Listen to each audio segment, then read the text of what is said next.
What if I told you that right now, as you're watching this video, there are tiny pieces of plastic floating around inside your brain? Not a metaphor, not a theory, actual, physical, plastic. In April 2026, scientists published a study in one of the most respected medical journals on Earth. They tested human brain tissue samples, healthy brains, diseased brains, young, old, different countries, different lifestyles. Every single sample, 100%, had microplastics in it. Every human brain they tested, and including the healthy ones, was contaminated with plastic particles. And here's the part that should make you put your phone down for a second.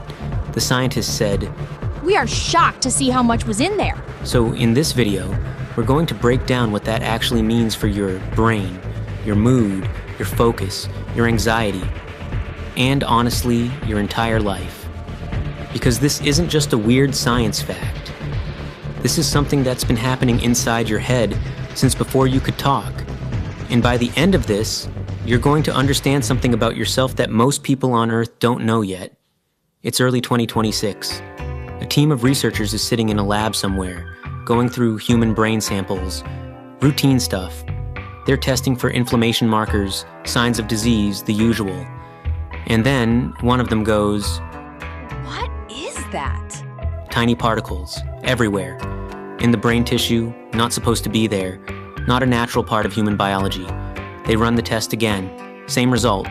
They test a different sample, same result. They test a healthy brain from someone who had 0 neurological problems, someone who ate well, exercised, lived what most people would call a clean life. Same. Nanoplastics, microplastics, in the brain, in the blood-brain barrier tissue, in the actual neurons. The paper gets published in Nature Health, one of the most prestigious scientific journals on the planet. And then, the EPA and the Department of Health and Human Services make a joint public announcement about it.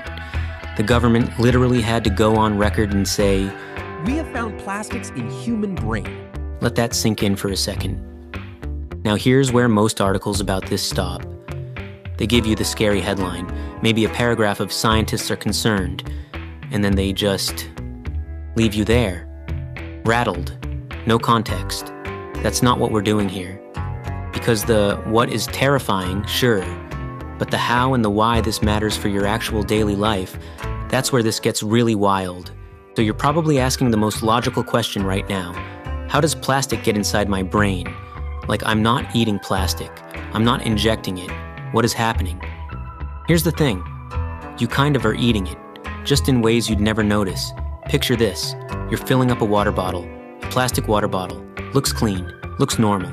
But every time that bottle bends, heats up, gets squeezed, sits in a hot car, or gets exposed to sunlight, it's shedding microscopic particles into your water, into you. And it's not just water bottles. It's the plastic wrap on your food. The microwave-safe container that is, fun fact, not actually safe. It's the synthetic fabrics you're wearing right now. Yes, your clothes are shedding microplastics every time you move. It's the air you're breathing in cities. It's the seafood, the salt, the honey. Scientists have found microplastics in human blood, lungs, liver, kidneys, and now, confirmed in the brain. You've basically been slow absorbing plastic your entire life. And your body, being the overachieving problem solver it is, tried to deal with it. Your immune system flagged these particles as invaders, started building inflammation responses, tried to isolate them. But here's the plot twist nobody prepared for. Nanoplastics, the smallest of the small, can cross the blood-brain barrier. The blood-brain barrier is basically your brain's bouncer. This elite security system that your body evolved over millions of years specifically to keep harmful stuff out of your most important organ. Viruses, bacteria, toxins, most of them get stopped at the door.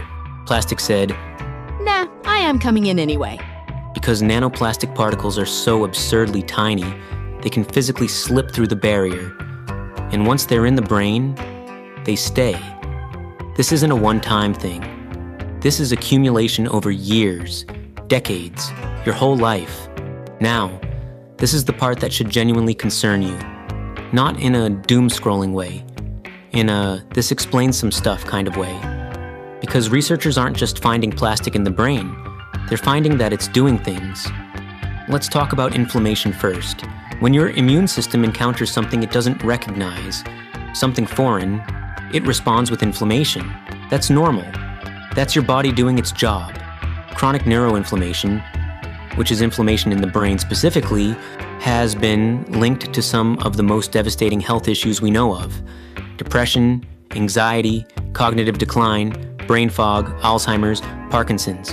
The research is still developing, but the connections are building, and now we have a new potential source of chronic neuroinflammation just living rent-free in everyone's head. Here's where it gets even more specific. And this is the part that genuinely sent me down a research rabbit hole at midnight. You know dopamine. You've probably heard it called the feel-good chemical, your motivation molecule, the thing that makes you want to do stuff, finish goals, feel pleasure. Recent research found that in people with Alzheimer's, dopamine levels in a key brain region called the entorhinal cortex, which handles memory and cognitive function, had dropped to less than 20% of normal. And what was causing that dopamine disruption? Severe inflammation in that exact region. Now scientists are looking at whether microplastic-driven neuroinflammation could be contributing to that same cascade in healthy brains, years before any disease shows up. Think about what that means. We have an entire generation, Gen Z and millennials, who grew up with more plastic in their environment than any humans who ever lived. More bottled water, more processed food and plastic packaging, more synthetic fabrics, more of everything. And we also happen to be, by almost every measure, the most anxious, most depressed, most cognitively overwhelmed generation in recorded history. Now, correlation isn't causation. I'm not saying microplastics are the reason. Mental health is complicated. There are 100 factors, but the timing is interesting. The biology is plausible, and the data is just starting to roll in. Here's what nobody is putting together, and this is the part that kind of broke my brain when I thought about it. We spend so much time trying to fix our mental health from the outside. Better habits, better diet, meditation, journaling, therapy, cutting out toxic people, cold showers, whatever, and those things genuinely help. They're not useless, but what if there's a biological component that nobody is addressing? What if part of the reason your focus keeps slipping, your motivation keeps crashing, your anxiety keeps spiking despite doing everything right? What if part of that is literal physical contamination of the organ that controls all of it? Because here's the thing about neuroinflammation. It doesn't announce itself. You don't wake up one day and think, wow, my brain is inflamed. You just feel off, foggy, sluggish in ways you can't explain, more reactive than you want to be, less motivated, harder to focus. Sound familiar to anyone? This isn't me trying to gaslight you into thinking you're a victim of plastic and nothing is your fault. That's not the point. The point is, there's a body, and the body lives in an environment. And for the first time in human history, that environment has been saturated with a substance that no human biology evolved to deal with. Your brain isn't broken. It's dealing with something it was never designed to handle. And it gets one layer deeper. Because of course it does. Remember the gut-brain axis? The idea that your gut health directly affects your mental health? It turns out microplastics are in your gut too, obviously, in large concentrations. And what they're doing down there is, look, it's a lot. They're disrupting your gut microbiome, the trillions of bacteria that live in your digestive system and produce, you guessed it, serotonin. About 90% of your body's serotonin isn't made in your brain. It's made in your gut. Your gut bacteria make chemicals. Those chemicals travel to your brain. Your brain uses them to regulate your mood. Microplastics disrupt the bacteria. The bacteria make fewer mood-regulating chemicals. Those chemicals stop reaching your brain in the right amounts, and your brain goes, why do I feel like this? And you go, I don't know. Maybe I just need to journal more. There's a 2026 study that literally used the phrase Trojan horse effect to describe what microplastics do inside the gut. They attach to bacteria, change how the immune system reads them, and trigger cascading inflammatory responses that eventually reach the brain. So you've got plastic bypassing your blood-brain barrier from one direction and disrupting your gut-brain axis from the other direction. It's a two-front assault on the organ that controls literally everything about your experience of being alive. And I refuse to leave you just sitting in that anxiety spiral because that would be ironic given the topic. So let's talk about what you can actually do. Not in a buy this $200 detox supplement way. First, reduce the inputs where you can. This doesn't mean living in a cave. It means making small swaps that actually add up. Filter your tap water, not just for bacteria, but a good quality carbon or reverse osmosis filter catches a lot of microplastic particles. Stop microwaving food in plastic containers. Switch to glass or stainless for water bottles. These aren't dramatic lifestyle changes. They're just updates. Second, and this is big, support your gut microbiome. Because here's something genuinely hopeful. The gut microbiome is resilient. It responds to what you feed it relatively quickly. Fermented foods, fiber, less processed garbage, more real food. The bacteria that produce your serotonin and regulate your neurological function. They can recover when you give them the right environment.